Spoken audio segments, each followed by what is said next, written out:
Good morning to all of you. आप सभी का पुनः VSR अड्डा बोर्ड एग्जाम के इस यूट्यूब चैनल पर स्वागत है। और जैसा कि बच्चों हम लोग पॉलिटी का सेक्शन क्लास 10th में कंटिन्यू कर रहे हैं। पहला लेसन हम लोग का समाप्त हो गया है। इस संडे या सैटरडे को इसका टेस्ट का शेड्यूल मिल जाएगा आप सभी को। और आज से हम लोग इसी में पॉलिटी में दूसरा लेसन शुरू करने जा रहे हैं। तो क्लास को ईमानदारी से समझना है और समझने के बाद उसको अपने घर पर बैठकर कॉपी पर लिखना है। तुमको ऐसा कभी नहीं लगेगा कि तुम घर बैठ के पढ़ रहे हो, तुमको एकदम महसूस होगा कि ऑफलाइन क्लास का मजा आ रहा है। तो चलो बिना लेट किए आज हम लोग सीखते हैं। तो बड़ा इंपॉर्टेंट चीज सीख रहे हैं, सत्ता की साझेदारी में कार्य प्रणाली। पहला लेसन में हम लोग सत्ता का साझेदारी देखे और साथ में हम लोगों ने देखा बड़ा इंपॉर्टेंट चीज, तो सत्ता की साझेदारी में जो कार्य प्रणाली है, सत्ता की साझेदारी है, उसमें महिलाओं का भागीदारी, जाति का इंपॉर्टेंस, नस्ल का इंपॉर्टेंस, समाज का इंपॉर्टेंस। लेसन में हम लोगों ने इस बात को गहन रूप से पढ़ा। अब इस लेसन में हम लोग सत्ता यानी कि देश चलाने के लिए कैसी कार्य प्रणाली होनी चाहिए, तो चलिए क्लास शुरू करते हैं। देखो, सत्ता की साझेदारी में कार्य प्रणाली इस लेसन का सबसे इंपॉर्टेंट टॉपिक है कार्य प्रणाली।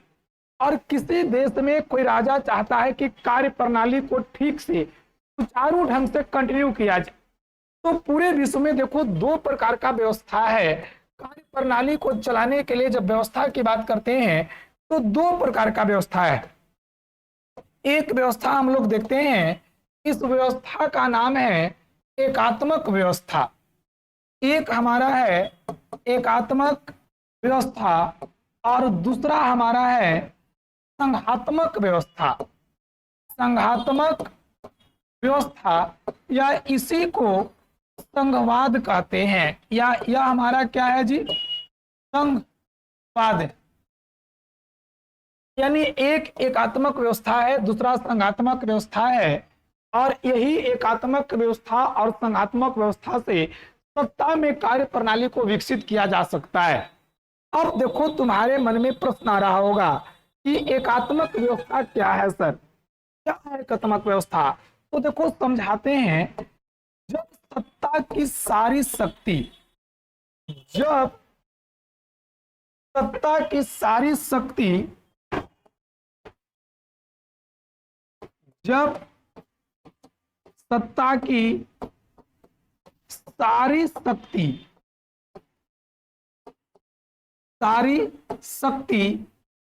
एक स्थान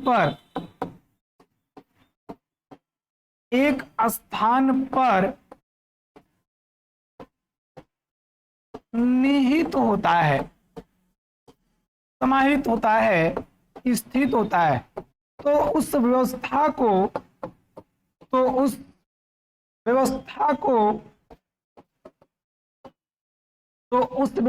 को एकात्मक व्यवस्था कहते हैं। एकात्मक व्यवस्था कहते हैं, एकात्मक व्यवस्था कहते हैं। अब एग्जाम्पल भी समझेंगे, पहले प्रयास के डिफिनेशन को सीखा जाए। और डिफिनेशन हमने लिखवाया, एकात्मक व्यवस्था किसे कहते हैं, प्रश्न रहेगा, तुमको आंसर करना है कि जब सत्ता की सारी शक्ति एक स्थान पर निहित होता है, समाहित होता है, तो उस व्यवस्था को एकात्मक व्यवस्था कहते हैं। सीधा बात, पूरा पावर कोई एक व्यक्ति के पास रहे, पूरे देश का पावर किसी एक व्यक्ति के पास है, वो जो कह रहा है वही होगा, तो ऐसे व्यवस्था को हम लोग एकात्मक व्यवस्था कहते हैं। और तुमको जल्दी से एक एग्जाम्पल बताना है, जैसे में पूरे विश्व में एक देश ऐसा बताओ जहां एकात्मक व्यवस्था है। और यह देखो मैंने स्टार लगा दिया है, एग्जाम्पल जब हम लिखेंगे तो एकदम ध्यान दो। एकात्मक व्यवस्था जल्दी बताना है, एकात्मक व्यवस्था कौन सा देश में है।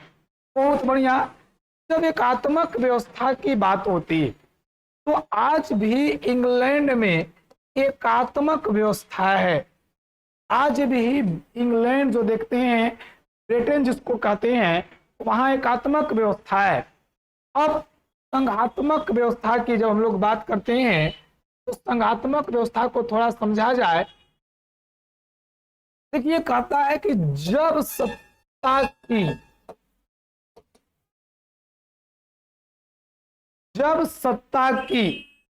शक्ति को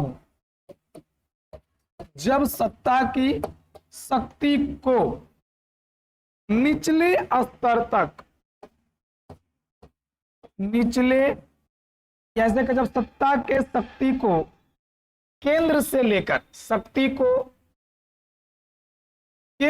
लेकर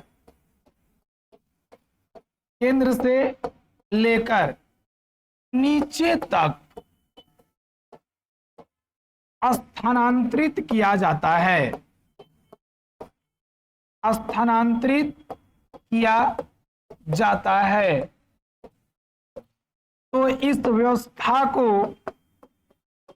तो इस व्यवस्था को संघवाद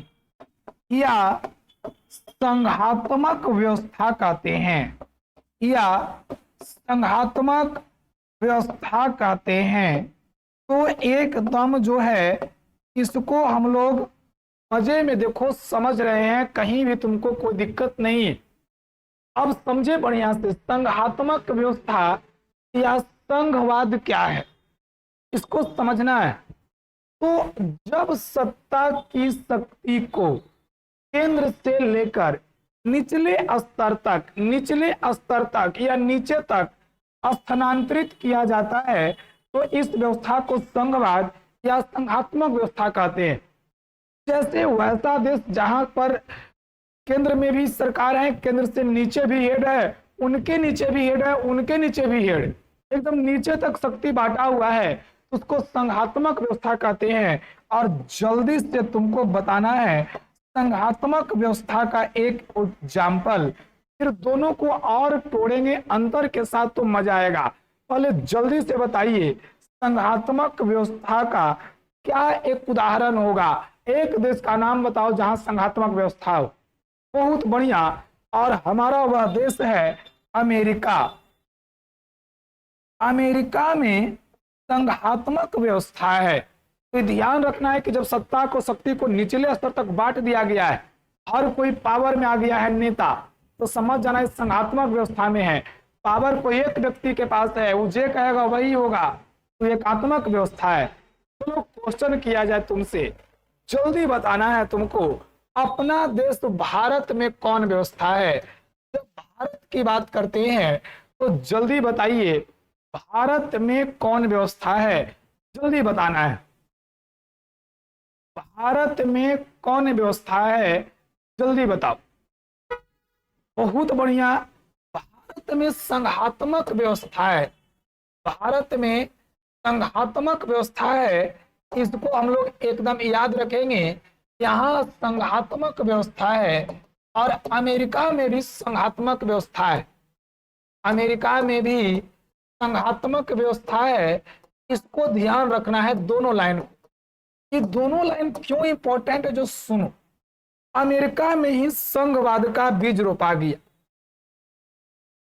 अमेरिका में ही संघवाद का बीज रोपा गया। अमेरिका से ही संघवाद का शुरुआत है। और अमेरिका की जब बात होती है तो अमेरिका में अविनाशी राज्य का अविनाशी संघ है। अविनाशी राज्य का अविनाशी संघ है। पूछेगा किस देश में अविनाशी राज्य का अविनाशी संघ है, एकदम दिमाग में सेट करना है। अमेरिका में अविनाशी राज्य का अविनाशी संघ है। अमेरिका में किसी भी राज्य को तोड़ के अलग नहीं किया जा सकता है।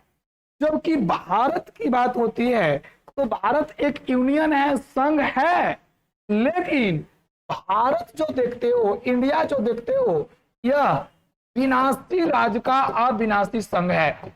विनाशी राज्य का अविनाशी संघ है। अविनाशी संघ है। भारत में भारत का टुकड़ा नहीं कर सकते हो, देश को नहीं बांट सकते हो, राज्य का टुकड़ा करके अलग कर सकते हो, दो राज्य बना सकते हो। ऑब्जेक्टिव पूछेगा कि किस देश में अविनाशी राज्य का अविनाशी संघ है। अमेरिका में सोचो, राज्य को अलग नहीं बांट सकते हो, एक बार राज्य बन गया वो फिक्स है, अगला राज्य वहां बनेगा तो दूसरे जगह खरीद के बनाएगा डेवलपमेंट करके। इंडिया में क्या है कि जे ओकरे में 2 हिस्सा बांट दो, इंडिया में गड़बड़ चल रहा है। और अमेरिका में अविनाशी राज्य का अविनाशी संघ है और भारत में विनाशी राज्य का अविनाशी संघ है, एकदम ध्यान रखेंगे। अब देखिए बड़ा फैक्टेबल चीज समझा रहे हैं जी। ये फैक्टेबल चीज क्या है? एकात्मक व्यवस्था और संघवाद में, एकात्मक व्यवस्था और संघात्मक व्यवस्था, एकात्मक व्यवस्था और संघात्मक व्यवस्था में एकदम ध्यान देना है। एकदम ध्यान दे देंगे एकात्मक और संघात्मक में, एकदम क्लियर हो जाएगा। दोनों में अंतर पूछेगा या फिर दोनों का विशेषता पूछेगा तो हम लोग दोनों कर लेंगे इसको। चलिए ध्यान दिया जाए एकदम बढ़िया से, खूब ईमानदारी से इसको समझना है।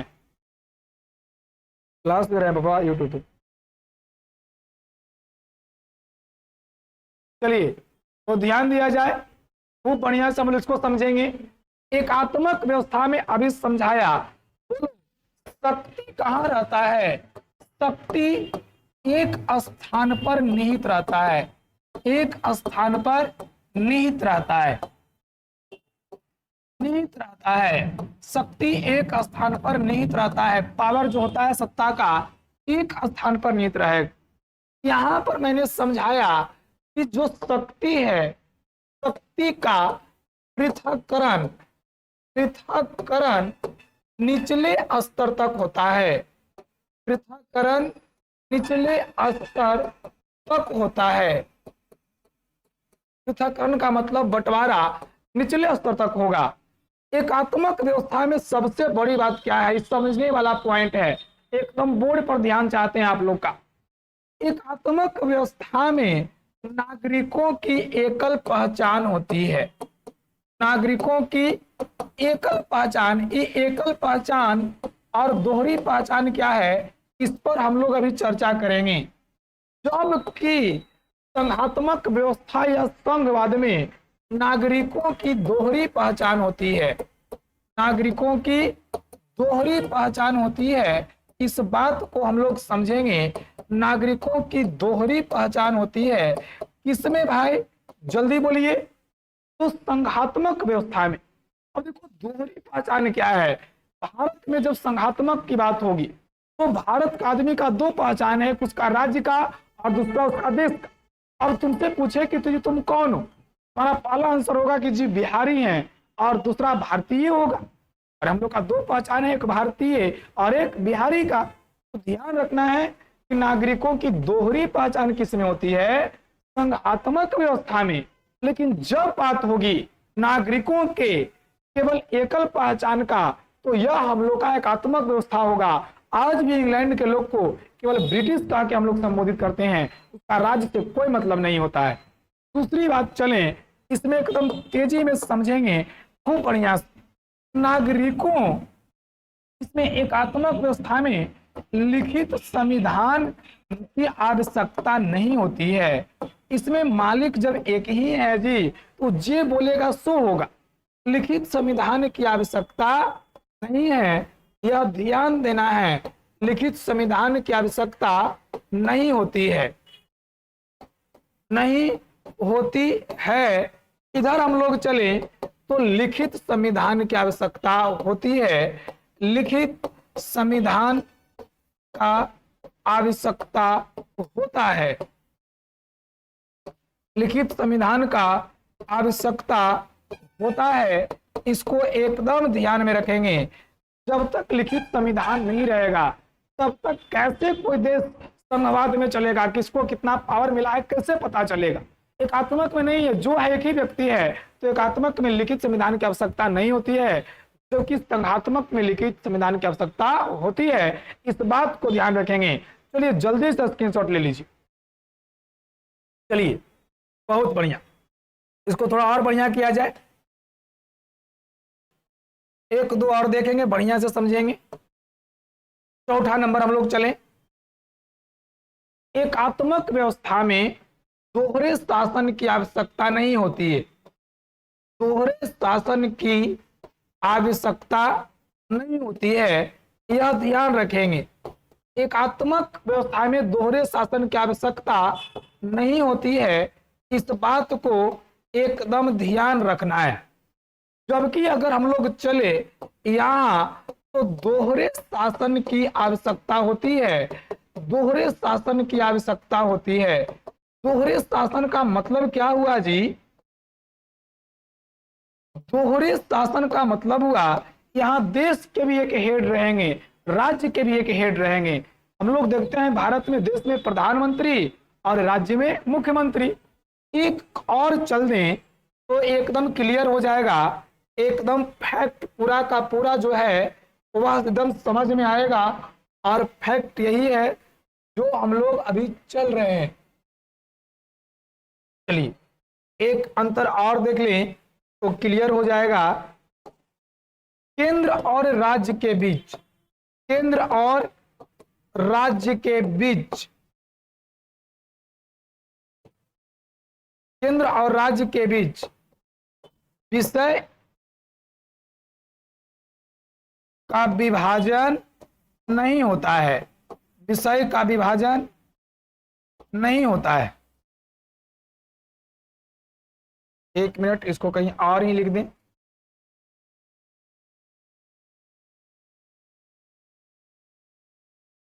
चलिए ध्यान दिया जाए। केंद्र और राज्य के बीच विषय का विभाजन जो है इसमें नहीं होता है, जबकि इसमें जो है केंद्र और राज्य के बीच, केंद्र और राज्य के बीच विषय का विभाजन होता है। कुछ विषय अलग रहेगा, उस पर सरकार का, केंद्र का फैसला आएगा। कुछ ऐसा रहेगा जो खाली राज्य देख लेगा, कुछ ऐसा रहेगा जिसमें दोनों देख लेगा।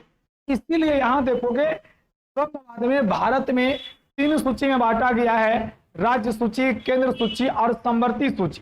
तो अभी यहाँ पर इतनी बात सबका क्लियर है। एकात्मक व्यवस्था में शक्ति एक स्थान पर निहित होता है। इसमें संघात्मक में शक्ति का पृथक्करण निचले स्तर तक होता है। नागरिकों की एकल पहचान होती है, इसमें नागरिकों की दोहरी पहचान नहीं होती है। एकात्मक में लिखित संविधान की आवश्यकता नहीं है, इसमें लिखित संविधान की आवश्यकता है। संघवाद में इसमें दोहरे शासन की आवश्यकता नहीं होती है, इसमें दोहरे शासन चाहिए। इसमें विषय का विभाजन नहीं होता है, इसमें केंद्र और राज्य के बीच विषय का विभाजन होता है। तो आज का क्लास यहीं तक। हम लोग कंटिन्यू इसमें संघ सूची, राज्य सूची अगले क्लास में देखेंगे। 3 क्लास आते आते लेसन खत्म हो जाएगा। बहुत बहुत धन्यवाद आप सभी का।